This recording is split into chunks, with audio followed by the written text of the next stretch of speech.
بسم اللہ الرحمن الرحیم۔ السلام علیکم ورحمۃ اللہ وبرکاتہ۔ آج میں درود پاک کی ایسی فضیلت آپ کے سامنے پیش کر رہا ہوں جس کو سننے کے بعد انشاءاللہ جل جلالہ آپ کے دل میں، ہمارے دل میں انشاءاللہ درود پاک کی محبت بڑھے گی۔ آئیے سنتے ہیں۔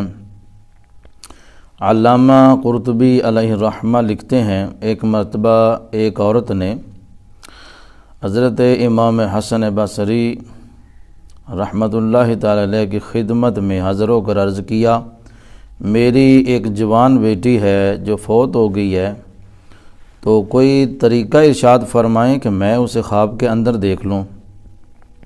آپ نے اس کو عمل بتایا تو اس نے اپنی بیٹی کو خواب میں دیکھا، مگر اس حال میں کہ اس کے بدن پر تارکول یعنی کہ ڈامر کا لباس ہے، گردن میں زنجیر ہے، پاؤں میں بیڑیاں تھیں۔ یہ ہولناک منظر دیکھ کر وہ عورت جو ہے وہ کانپ اٹھتی ہے۔ اس نے دوسرے دن یہ خواب حضرت امام حسن بصری کو سنایا۔ خواب سن کر آپ بہت پریشان ہوئے، غمگین ہوئے۔ کچھ عرصے کے بعد حضرت حسن بصری علیہ الرحمہ نے خواب میں ایک لڑکی کو دیکھا جو جنت میں ایک تخت کے اوپر بیٹھی ہے، اور آپ کو دیکھ کے کہنے لگی کہ میں اسی خاتون کی بیٹی ہوں جس نے آپ کو میری حالت بتائی۔ تو آپ نے فرمایا کہ اس کے کہنے کے مطابق تو تم عذاب میں تھی، تو آخر یہ تبدیلی کیسے ہو گئی؟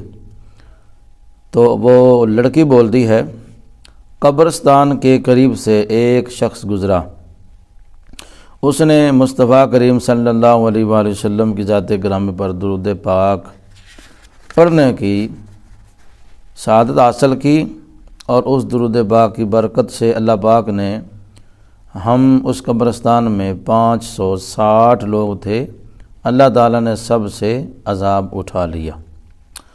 تو معلوم ہوا درود شریف کی بڑی برکت ہے۔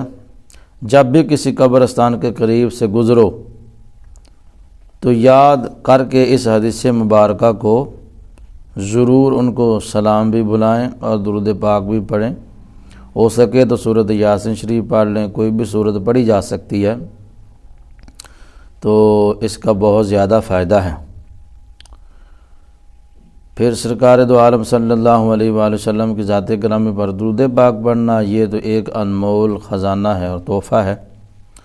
تو لازماً جس قبرستان سے گزر ہو ہمیں یہ عمل ضرور کرنا چاہیے۔ آمین۔ السلام علیکم ورحمۃ اللہ وبرکاتہ۔